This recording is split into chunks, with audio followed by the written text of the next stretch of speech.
জনাব আলম, আপনি আপনাদেরকে একটু জানাবেন যে আপনার রাজনৈতিক লক্ষ্য কি, মানে কোন রাজনৈতিক দলে আপনি বা জোটে আপনি যোগ দিবেন, নতুন কোন রাজনৈতিক দল করবেন, সেরকম কোনো সম্ভাবনা আছে কিনা? অন্যভাবে যদি একটু বলি, বিএনপি বা মানে যারা সরকারের বিপক্ষে আছে বা সরকারের পক্ষে আছে, তারা কেউ আপনার সাথে যোগাযোগ করেছে কিনা যে তাদের দলের রাজনীতিতে যোগ দেওয়ার জন্য? জনাব হিরো আলম।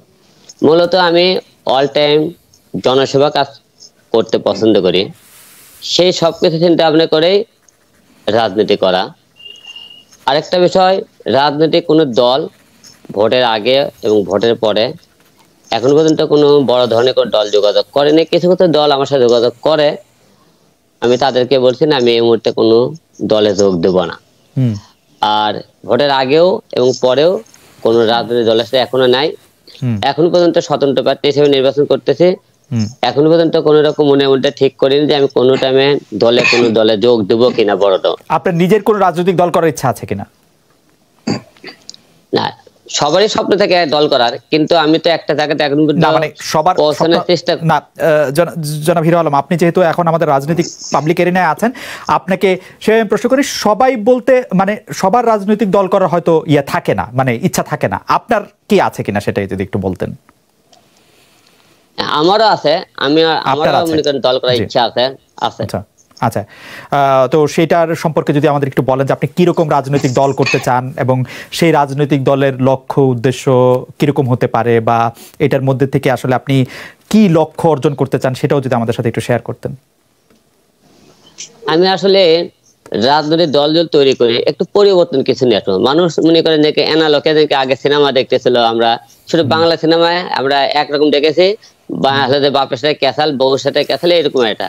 রাজনৈতিক দলগুলো আমাদের দৃষ্টিভঙ্গি পাল্টাতে হবে, সমাজ পাল্টাতে যদি আমরা সবাই চাই, তার দলের কিছু পরিবর্তন আনতে হবে। আমরা তো আগেকার রকম একই রকম ভাবে আমাকে রাজনৈতিক দলগুলো যে করে চলতেছে, একই রকম ভাবে শাসন চালাইতেছে, একই রকম করে সে ক্ষমতাতে আছে, তার বাবা আছে, তার বাবা গেলে তার ছেলে আছে, তারা কিন্তু দলটা এবং আসনটা ছাড়তেছে না। এই কারণে দলের কিন্তু এবং দেশের কোনো পরিবর্তন আমরা লক্ষ্য খুঁজে পাইতেছি না। আমাদের দেশের পরিবর্তন করতে গেলে তাদেরকে কিন্তু ছাড়ে দিতে হবে, রাতের দলকে আমাদেরকে ছাড়ে দিতে হবে। আমরা তো অনেক বছর, তো 10 বছর 50 বছর রাজনীতি করলাম, নতুন করে সুযোগ দেখ না, তারা দেশের পরিবর্তন কিছু আনতে পারে কিনা। এইরকম আমরা নতুনটাকে নিয়ে নতুন দল হিসেবে আমরা নতুন করে একটা রাজনৈতিক দল তৈরি করবো, যাতে সবাই কোনো হিংসা থাকবে না, বিবাদ থাকবে না, যার যা সুষ্ঠু মতো ভোট হবে, যার দাগ ভালো লাগবে তাই সে ভোট দেবে, এবং মনে করি যার দাগ ভালো হবে সেই দলে যোগদান করবে, সমাজের কাজ করবে। এইরকম একটা রাজনৈতিক দল, নতুনদেরকে নিয়ে আমরা কাজ করতে চাই, নতুনদেরকে নিয়ে দল করতে চাই। মানে যারা এখন রাজনীতি করতেছেন তাদের কাউকে আপনার দলে আপনি আর দেখতে চান না? না, কেসকে এদেরকে দেখতে দেখতে মনে করেন বেরোজ ধরে গেছে। আপনি বড় বড় যে কোনো দল আছে, দলের নাম শুনলে কয় কে এই দলের কথা বাদ দেন তো, আরেকজনকে এই এক দশক করতে, ওই এক দশক করতে। আমি এই ব্যাপারটা আপনার কাছে শুনতে চাইছিলাম যে আপনি যখন মানুষের কাছে ভোট চাইতে বা রাজনীতিকের যেটাকে জনসংযোগ আমরা বলি তখন গেছেন, তখন সবাই বলেছে যে আওয়ামী লীগ, বিএনপি, জাতীয় পার্টির কথা বাদ দেন, এখন আমরা, মানে এরকম ভাবে কি বলেছেন? হ্যাঁ, কার বিরুদ্ধে জনগণ বিরক্ত বেশি, আওয়ামী লীগ, বিএনপি? জনগণ করছে আওয়ামী লীগ বলেন, বিএনপি বলেন, জাতীয় পার্টি, এদের মনে করে অনেক বছর দেখছে, করছে এদেরকে অনেক দেখলাম, বারে বারে এরা একই রকম কয়, ভোটের আগে খালি বড় বড় কথাবার্তা বলে, ভোট চলে গেলে কারো কোনো খবর রাখে না। আমরা তো অনেক দেখলাম, আমাকে জীবনে কি করলো তারা, ভোট চলে গেলে তাদেরকে খোঁজ পাওয়া যায় না। তাই আমরা নতুন কাউকে চাই, যে নতুনটা কি করে। জনগণ মনে করে আমাদের এই দলগুলোর উপর একদম এতটাই রাগ যে নতুন কাউকে চাইতেছে। এই নতুনটা বলে দেখেন, যাকে খুঁজে পাইতেছে কলার গাছও দাঁড়াইতেছে, লোকদের তারই উপর কিন্তু হুমড়ি খেয়ে পড়তেছে, আমরা একই ভোট দেবো, এদেরকে আর সহ্যই হইতেছে না। কলা গাছের উপমাটা কেন বললেন? মানে কলা গাছকেও ভোট দেওয়ার প্রসঙ্গটা কোত্থেকে আসলো? মানে আপনি কি এই ধরনের কোনো কথা শুনেছেন যে মানে মানুষ এরকম কথা বলছে যে এখন যদি এইসব দলের বিরুদ্ধে কলা গাছও দাঁড়ায় তাহলে তাকেও আমরা ভোট দিব? হ্যাঁ, মানুষ, জনগণ এই কথাগুলো বলছে। যেহেতু আমি প্রতিটি এলাকায় ঘুরেছি, জনগণের পাশে গেছি, তারা কি বলে, আমি যে কথাগুলো বলতে সবকে জনগণের কথা বলতেছি, মানুষের মাঠ লেভেলে আমি যে কথাগুলো সবার মুখে শুনতে পেরেছি, সেই কথাগুলো আপনাকে বলতেছে, লোকেরা এই কথাগুলো বলতেছে। এই কথাগুলো আমার না, জনগণের কথা এগুলো।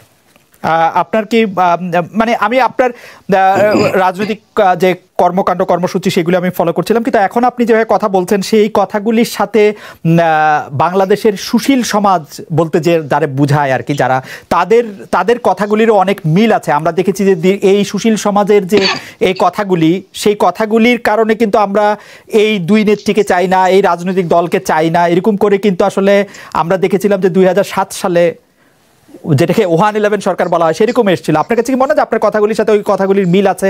আপনি কি 2007 সালেও এরকম ভেবেছিলেন যে এই পলিটিক্যাল পার্টিগুলি চলে গেলে এটি ভালো বা অন্য না থাকলে ভালো? না, আমরা তো সবাই চাইতেছি আমরা নতুন কেউ আসুক, পরিবর্তন কেউ চাই, যেহেতু জনগণ তাদের উপরে একবার বিরক্ত। নতুন কেউ আসলে জনগণ দেশের হয়তো উন্নত হতে পারে।